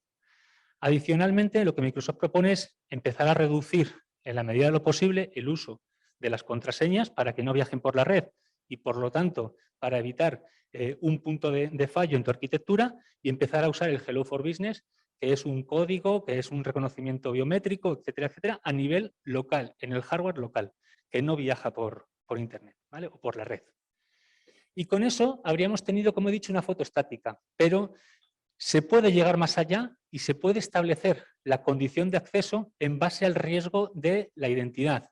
Es decir, hay un producto que en nuestro caso es Microsoft Defender for Identity, que lo que hace es evaluar el comportamiento de las identidades dentro del directorio activo on-premise. Evalúa si están recibiendo un ataque de fuerza bruta en ese momento. Evalúa si la identidad ha sido comprometida y se está moviendo de manera lateral dentro del directorio activo y está intentando comprometer a otras identidades, ¿vale? Este análisis de comportamiento que todo el mundo ha entendido que hay que poner en el endpoint o en el PC es asociado al directorio activo, ¿vale? Se consigue con la instalación de unos agentes en los controladores de dominio que están viendo el tráfico de red que entra y sale de los servidores y que, por tanto, es capaz de determinar cuando algo que por sí solo no es malo, en su conjunto, cuando se analiza y se correlan los datos, se ve que se está teniendo un ataque, ¿vale? Por otro estaría Azure AD Identity Protection. Igual que Defender for Identity vela por proteger la identidad dentro de la organización, Identity Protection la protege en Internet. Hay viajes imposibles de la identidad. Se ha conectado a las 10 de la mañana en Madrid y a las 12 desde China o desde la India. Una alarma. No es habitual que se conecte desde Estados Unidos ninguna identidad. No es de nuestra organización. Otra alarma, ¿vale? Cualquier situación de estas está expuesta el usuario y la contraseña en la dark web. Nosotros lo veríamos y tendríamos también otra alarma. Y por último estaría la solución de Microsoft del CASB, que lo que hace es identificar si se está produciendo exfiltración de la información hacia cualquier dispositivo, hacia cualquier aplicación SaaS del mercado, ¿vale? Con esto habríamos hecho el análisis de la identidad y nos quedaría el análisis del dispositivo. Cuando vemos los dispositivos, lo primero que hay que hacer, como he mencionado antes, es todo el inventariado y tener claro que todos cumplen las normas que hemos decidido que deben de cumplir. Pero con eso volveríamos a tener una foto estática. ¿Y qué es lo que proponemos? Lo que proponemos es tener la foto dinámica del riesgo del dispositivo, que es lo que hacemos con nuestra herramienta EDR, que, por cierto, es otra de las recomendaciones del Esquema Nacional de Seguridad a incluir en tu arquitectura. Hablábamos del MFA y también del EDR, ¿vale? Y que todos, de alguna manera o de otra, estáis o ya con el EDR puesto o en proceso de, etcétera, etcétera, ¿vale? Con todo esto, hemos establecido un análisis de la información y lo que vemos es, si vemos algo sospechoso, lanzamos el MFA, porque lo que proponemos es que esa gestión de accesos, como hemos dicho, sea condicional. Si se cumplen toda una serie de requisitos, es decir, si Pablo Chapinal accede desde su PC corporativo y desde la IP de su casa, que es la que accede todos los días a los recursos de la organización, le lanzo el MFA el primer día, pero luego ya no se lo lanzo más porque es un comportamiento totalmente habitual. que cambia y se conecta desde la IP del Starbucks, pues entonces le lanzo el MFA para saber qué es él. Si en todo este proceso he detectado algo raro o algo diferente, le lanzo el MFA. Si no, no hace falta. Que vemos que el riesgo es altísimo, que hemos descubierto que realmente la identidad está comprometida, lo que hacemos es que le mandamos al portal de autorreseteo de contraseñas de manera automática. Como veis, todo esto funciona de manera totalmente automatizada y totalmente armónica, sin que para el área de seguridad o para el área o para el usuario final sea ningún problema. Nadie se entera absolutamente de nada, salvo que haya muchas alarmas que entonces el área de seguridad sí se estaría enterando, ¿vale? Y con esto se gestiona todo el acceso a los recursos de la organización, bien hacia el mundo Office 365, que lo tenía que poner de manera explícita, ¿vale? Bien hacia el mundo SaaS o aplicaciones modernas, ¿vale? Que todo este acceso se regula con el CASB. Aquí veíamos si había filtración de información, aquí lo que vemos es si todo el Shadow IT. ¿Cuáles son las aplicaciones SaaS no corporativas que están usando nuestros usuarios y si las están usando de la manera que nosotros queremos? Se puede permitir el acceso a determinadas aplicaciones SaaS en modo consulta, pero a lo mejor no le dejas que alguien suba un fichero a su Gmail, pero sí lo puede consultar, ¿vale? O sí puede mandar un texto normal. Con esto decidiríamos cómo funciona. También permitiríamos el acceso hacia las aplicaciones on-premise o aplicaciones legacy, vía la VPN que tengáis actualmente contratada, el proveedor VPN, Palo Alto, Fortinet, F5, ahí tenemos una serie de logos que nos indican que se puede hacer, o si no se requieren todas las funcionalidades de ese proveedor específico que haga esa conexión, se podría poner Azure AD a proxy que conectaría el servicio de Azure AD contra la aplicación o contra el data center con un appliance específico en el data center, ¿vale? Pero además podemos ser capaces de establecer normas o parámetros para etiquetar la información que se comparte. Es decir, hay herramientas que te permiten etiquetar o de manera manual o de manera automática la creación de los ficheros para que en la medida que si se clasifican como sensibles o confidenciales, estén siempre cifrados y no se puedan acceder a ellos salvo que te hayan dado permiso de manera explícita. Da igual si residen en el mundo Microsoft, si alguien se los ha bajado en su Gmail o si los está viendo desde cualquier sitio. Si no accede con su usuario, con su identidad, tiene permiso, no podrá verlo, ¿vale? Y por último, el mundo del control móvil, que a mí me gusta, está puesto allí, pero me gusta decir que hay que homogeneizar el tratamiento al mundo del PC fijo o del portátil. Pues con esto hemos visto toda la arquitectura, pero ¿qué pasa desde el punto de vista de ataque? ¿Vale? Cuando realmente tenemos un ataque, esta es la cadena de un ataque que recibimos. Lo normal es que entren por el mundo del correo electrónico, que se mande un fichero malicioso, que se mande una URL maliciosa para que alguien pinche y de alguna manera o te roben las credenciales o te ejecuten un malware. Luego, si alguien ha pinchado o en el correo de la compañía o en su correo personal en ese fichero malicioso, se hace un exploit y ese exploit lo que desencadena es una serie de procesos o de acciones dentro del PC que están encaminados a establecer una sesión de command and control desde el exterior para que alguien administre esa máquina y por tanto termine comprometiendo la identidad.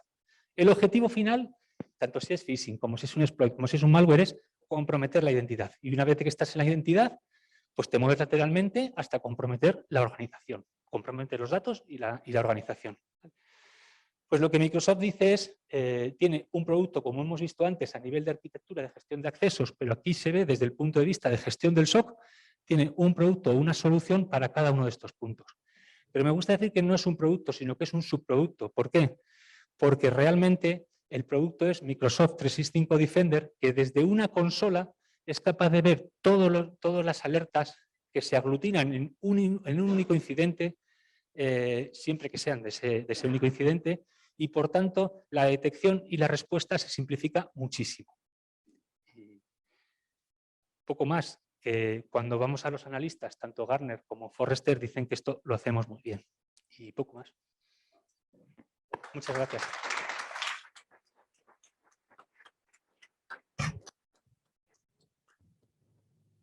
Muchas gracias, Pablo.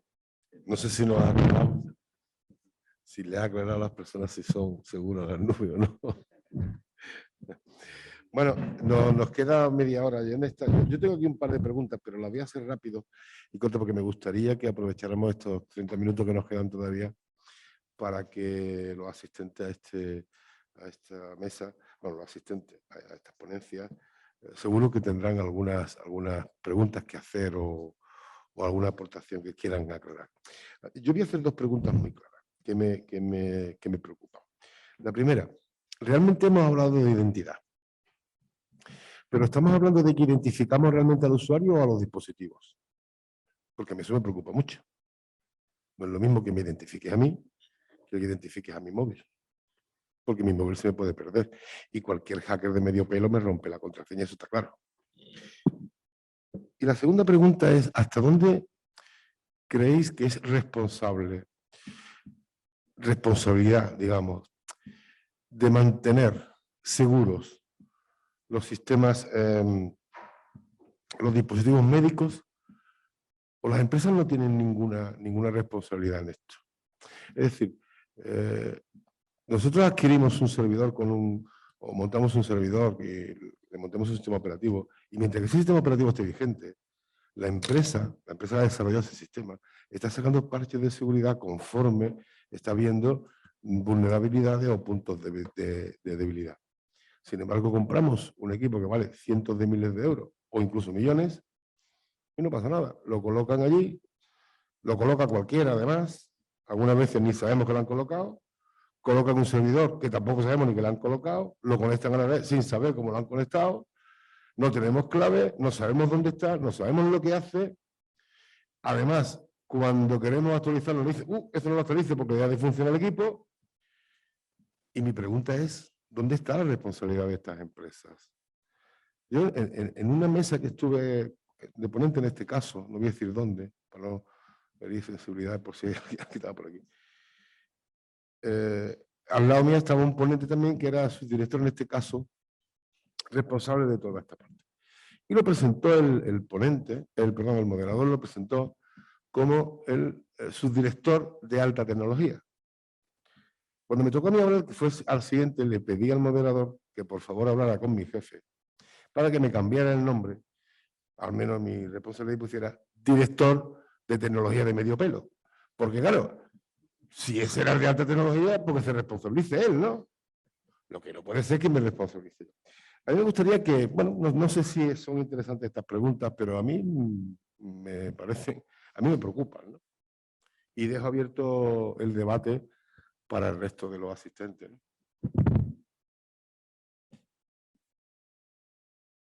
¿Nadie contesta? Yo si quieres cojo, ¿eh? Sí, sí, por favor. Hola, hola. ¿No? ¿Sí soy yo? ¿No? Toma. Hola. Bueno, yo creo que en el origen de todo esto que estás comentando está el nombre este gastadísimo de la transformación digital, y es que ahora hay que digitalizarlo todo y meter ordenadores y máquinas por todos los lados. Y la seguridad yo creo que se ha quedado en un segundo plano. Hay un entorno que está siendo ahora, bueno, el que ha empezado con todo este rollo por el CNPI, que ha sido las infraestructuras críticas, y se está empezando a poner mucha presión. Y yo que me he dedicado hace unos añitos ya a este rollo, lo que te acabas dando cuenta es un problema organizativo. Y es que la parte industrial está alejadísima de la parte de seguridad o de tecnología, y los de IT no quieren meterse ahí porque no los dejan, y el que lleva toda esta parte de OT, que se llama ahora, no, pues es que nadie me lo toque. Lo que sí que está ocurriendo es a nivel organizativo, es que los responsables de seguridad cada vez más es un cargo político que lo que hace es que define cuál es la línea de política, y cada uno de los departamentos se tiene que adherir a eso. Entonces, totalmente de acuerdo con lo que estás diciendo. Yo creo que es una cuestión de tiempo, es más un problema organizativo que cualquier otra cosa. Y todas esas tecnologías que estamos empezando a ver ahora, la tecnología ya está, pero a nivel organizativo está costando muchísimo meterla e imponerla dentro de la organización. Entonces es cuestión de tiempo. Y como siempre en la seguridad, y más en este país que somos como somos, hasta que no te pase algo, pues no pasa nada. Pero bueno, para bien o para mal, están pasando cada vez muchas más cosas, con lo cual es inevitable. Yo creo que se acaba resolviendo por sí mismo, con alguna víctima por el camino. Identidad. Sí, yo creo también Es verdad, el problema es que los fabricantes la mayoría de las veces no van a actuar mucho en esos dispositivos justamente porque muchos de los dispositivos que van a tener capas informáticas obsoletas van a estar con una marca CE y de todas maneras ahí están protegidos los fabricantes. El objetivo de soluciones, yo creo, como Cybermedics, por ejemplo, es justamente de saber, de volver a tomar el control sobre su red, saber exactamente dónde están las amenazas, mismo si no podemos hacer parches o instalar cualquier cosa en dispositivos médicos, por lo menos vamos a poder actuar, saber de dónde van a venir la amenaza, aislarlos, segmentar la red, etc. Hoy día estamos conectando más dispositivos de lo que estamos en capacidad de proteger. Y eso se está acelerando y va mucho más rápido de lo que evolúa la normativa. Entonces, hoy tenemos que actuar de una manera u otra y justamente volver a tomar el control sobre su red, saber de dónde va a venir exactamente la amenaza, ahí es hoy la importancia, diría yo.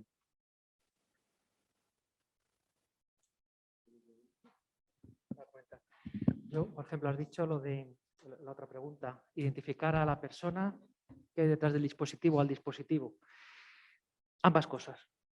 Deberías identificar ambas cosas. Deberías identificar los dispositivos. Hay veces que no tienen personas detrás y hay veces que sí. Entonces, cuando es un dispositivo que no tiene nadie detrás, pues obviamente es dispositivo. Pero cuando sí que hay una persona detrás de ese dispositivo, tienes que identificar a los dos. Es decir, te estás conectando desde tu móvil, luego te estás conectando desde tu PC. Tendrías que poder ser capaz de identificar a ambas cosas. No quedarnos solamente en el dispositivo porque, en efecto, el dispositivo te lo roban y tienes un gran problema. Deberíamos poder hacer todas las cosas. Y bueno.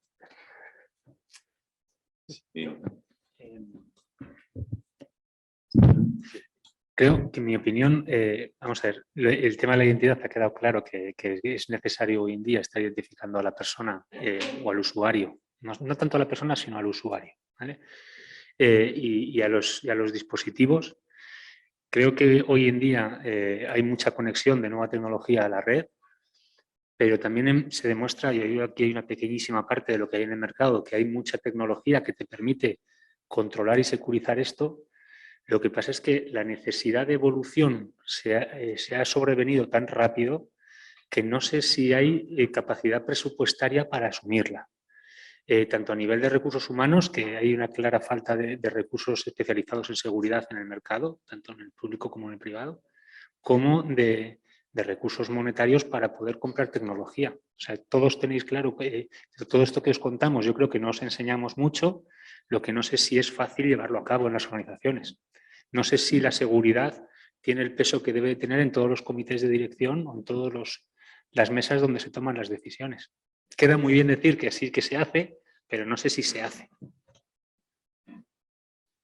Bueno, yo por alusiones sobre la parte de identidad, yo creo que muchos de estos problemas de seguridad vienen determinados de que porque la red ahora mismo es una red de cosas, de máquinas solo, ¿no? Y hay veces que hay entidades y hay personas que están detrás y esas personas tienen unos privilegios que no son siempre los mismos. Completamente de acuerdo en que los privilegios solo se ejerzan cuando hace falta, pero también que se puedan revocar de una forma fácil y evitando en lo posible esas soluciones basadas en protocolos propietarios que luego al final pues, son muy difíciles de desarrollar. Hay que intentar hacer privacidad y seguridad por diseño. Esos protocolos son muy difíciles de hacer bien desde el principio y hay veces que estamos haciendo muchas veces lo mismo en distintas soluciones que luego cada uno tiene sus propios problemas, con lo cual tenemos que poner otra capa para proteger los distintos problemas de configuración y de combinación de las distintas soluciones, ¿no? Y vamos poniendo capa sobre capa de seguridad y al final hay veces que hay debilidades que están en la base y muchas veces hay que atacar. Es verdad que no es sencillo y no es inmediato y tenemos que defendernos, pero tenemos que buscar soluciones que por diseño desde el principio tengan en cuenta todo esto, ¿no?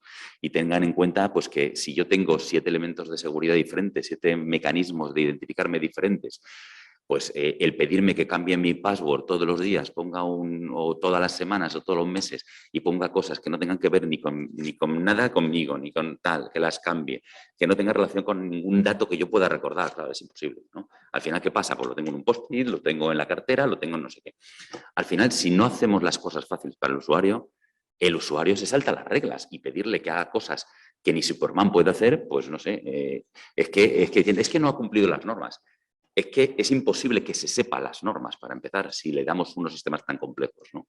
Hay que buscar soluciones que sean sencillas, que sean basadas en protocolos estándar para que todos lo implementen y si hay una debilidad, pues de una forma se proteja de la debilidad en cada implementación de ese protocolo, pero no nos sigamos inventando y haciendo silos y silos de identidad porque al final es imposible gestionar y es imposible mantener eso. Yo creo que Juan quería decir algo. ¿No? Tengo una pregunta y va en el sentido de esa gestión de la identidad.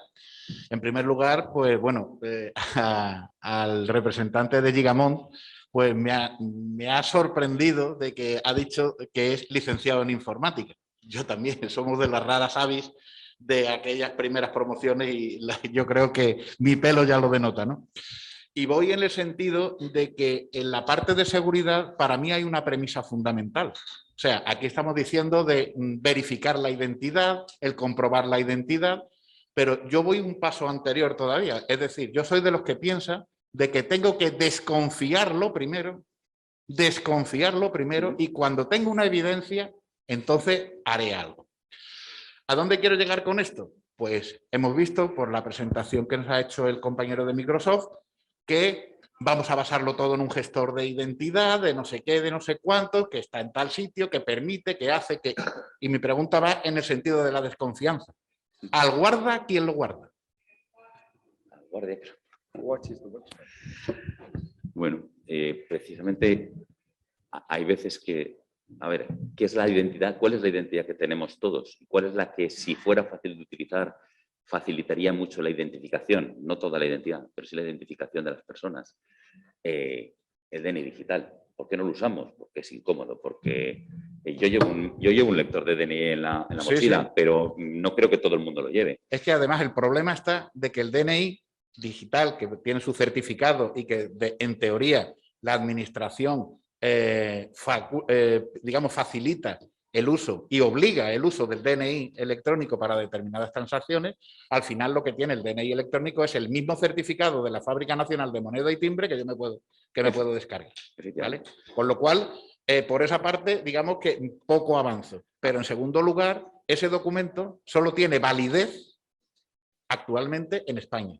No, bueno, bajo eIDAS en Europa. Bueno, yo he tenido la desgracia de estar fuera e ir a pagar con mi tarjeta de crédito y yo tengo puesto por detrás, en vez de la firma, pone pedir el DNI. Pues yo también. ¿Vale? Pues alguien me ha llegado y me ha dicho, oiga, mire usted, el documento que usted me está facilitando para dar el carnet de conducir. Y digo, sí. Y he sacado el carnet de conducir que tiene menos elementos de identidad que mi DNI, porque por no tener, no tiene chip, y me ha dicho el tío, pues sí que es usted. Bueno, me ha pasado en un país de la Comunidad Europea, o sea, decir, que no estoy hablando de que me he ido a no sé dónde. El reglamento eIDAS dice que los sistemas notificados, y España el único sistema que ha notificado es el DNI digital, a día de hoy. No todos los países han notificado algún sistema, pero el único notificado y por lo tanto con validez legal y con obligación de aceptación en el ambiente, en el sector público, no en el privado, es el DNI digital español, en el caso español, y otros los sistemas notificados por cada uno de los Estados miembros. Ahora bien, ¿cuál es la debilidad de eIDAS? Y que precisamente en la versión de eIDAS 2, en el reglamento que está en evolución, se está corrigiendo. Es que hasta ahora era, bueno, si lo quiere usar el sector privado, que lo use, pero ahora no. En eIDAS 2 dice que todas las empresas con un volumen de facturación, que todas las redes sociales, que todos los grandes actores en Internet tienen obligación de aceptar el nuevo wallet de identidad. El wallet de identidad, hay todavía indefinición, hay muchas fuerzas. Uno de los esquemas que se está manejando es el que os he contado. No es el único. Hay gente que sigue diciendo, no, como hemos metido muchos millones en el X509, en los certificados, vamos a seguir por ahí. eso para mí tiene las patas cortas en un sentido. Es que el certificado digital es estático y mi vida es dinámica. A esas credenciales que decía, dale solo acceso durante el tiempo que lo necesita. Es que esa credencial que forma parte de mi identidad, me la dan o me la quitan. Mi empresa me dice que puedo entrar a este servidor o no. Y además me darán un token para acceder durante 10 minutos, que es lo que necesito para hacer no sé qué operación. Y luego se caduca esa credencial. Eso no lo puedo hacer con certificados digitales, que son estáticos por naturaleza. No son extensibles.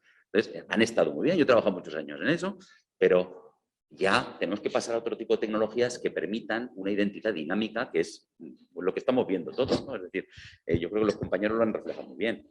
El tema de los accesos a un escáner o a cualquier dispositivo sanitario. Hombre, claro, es que lo que tiene que haber es que el fabricante no ponga un usuario y password, sino que dé una credencial a sus empleados mientras son empleados para acceder a eso y el dispositivo compruebe que esa credencial es válida en ese momento. Pero es que estamos usando tecnología de las impresoras que tenía para utilizar sistemas que tienen información sensible. Entonces, no puede ser. Entonces, privacidad por diseño, seguridad por diseño.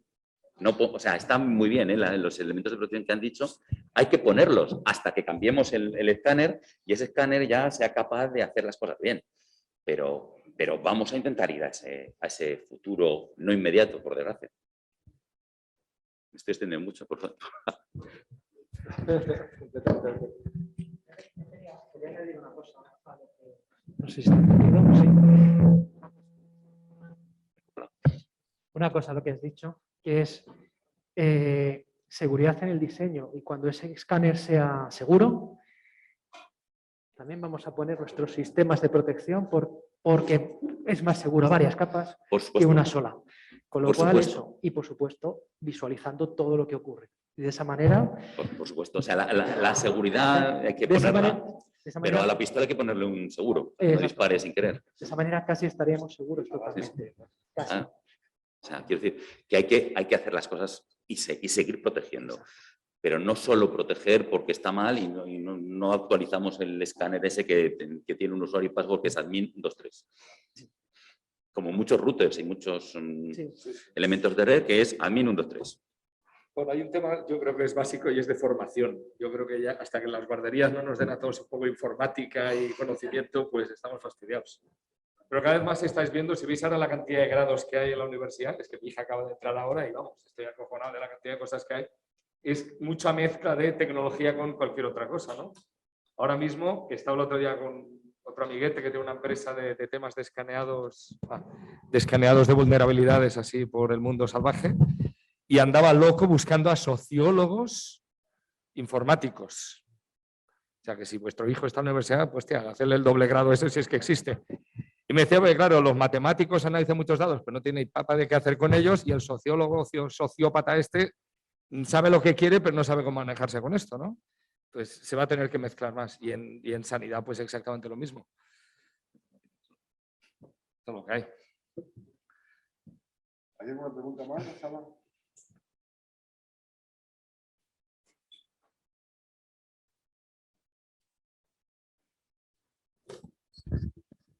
Sí, soy Luisa Gutiérrez, trabajo en informática en La Paz y quería preguntaros, sobre todo a Microsoft, ¿qué casos tenéis? Bueno, perdona que la pregunta igual es muy directa, Pablo, pero si habéis puesto en marcha esto en algún hospital dentro de toda España, porque tenemos todos un miedo muy grande a la nube a pesar de estar súper certificado, pero luego los datos de los pacientes los tenemos prohibidos, si no técnicamente, sí políticamente. Entonces no suben a la nube ni para atrás. Entonces todo esto de la MFA, o sea, si se sabe que funciona desde hace más de 10 años y otros sectores lo tienen implantado ya y la nube y el directorio activo en Azure, pero luego en la realidad, ¿en qué sitios habéis implantado esto y con qué problemática os habéis encontrado al implantarlo? Perdona, ¿eh? Y lo mismo para los demás, si habéis tenido algo. Pues mira, buena pregunta. La verdad que dentro del sector público, empiezo por ahí porque es el caso más pequeño, pero es el que tengo constancia de que puedo contarlo. el Hospital del Mar está ahora evolucionando totalmente a esto. Está ahora mismo en ello, con un grado de despliegue de en un 80%. Yo te diría que el mayor, y lo que ha hecho que se decidan, su primera aproximación fue preguntarnos si teníamos un EDR y cómo eso encajaba con el de Sofos, que era el que estaban mirando, ¿vale? Y cuando le contamos todo, le dijimos, oye, mira, tenemos un EDR, pero déjanos que te hablemos un poco más de estrategia porque igual te interesa, ¿no? Sois pocos y además son muy técnicos y lo organizan casi todos ellos. Y la verdad es que cuando le contamos todo lo decidieron y están ahora haciéndolo. Y el mayor problema que ha habido en el caso del Hospital del Mar es el punto de partida con Microsoft. ¿Por qué? Porque llegar a esta suite, o sea, aquí esto al final es montarlo, esa arquitectura extremo a extremo es el E5 Security, para los que estéis un poco habituados con el mundo Microsoft. Y para poder montar el E5 Security tienes que tener un grado de evolución de tu punto de partida del puesto de trabajo con Microsoft X, ¿vale? Y si no, cuesta.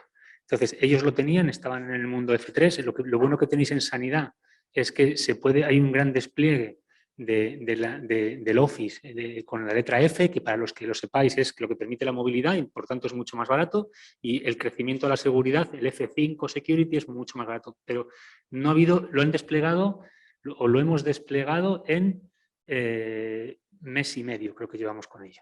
Tienen toda la protección del directorio activo, tienen toda la protección del correo y tienen toda la protección del CASB ya desplegada. Lo que va un poquito más despacio es la parte del EDR, solo porque les está venciendo su contrato actual, querían ver con la Yene si lo podían cerrar del todo y ha ido un pelín más despacio, pero no ha sido un tema técnico, sino más bien administrativo.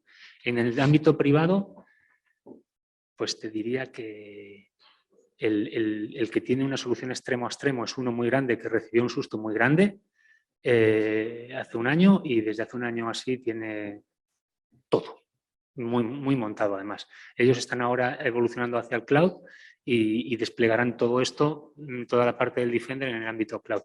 Pero Sanitas, Asisa, Quirón, todos trabajan muy estrechamente. El ámbito privado sí que está mucho más desplegado que el público.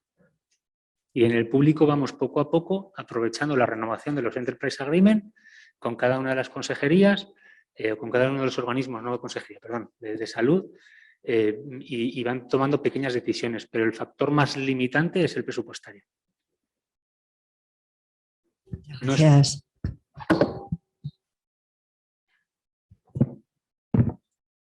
Bueno, ya solo nos quedan 7 minutos. Y yo no me atrevo a hacer un resumen de lo que ha sido esta mesa, es muy complicado. Pero sí que me quedo con algunas cuestiones importantes. Una, que tenemos la responsabilidad de estar monitorizando todos aquellos elementos que colguemos en nuestra red por nuestro propio bien. Segundo, que tenemos que trabajar profundamente en el tema de la identidad, sea de dispositivo, sea personal, lo que sea, pero es importante porque además cada vez están accediendo más desde fuera, es decir, no profesionales, sino ajenos al sistema, difícilmente más controlables.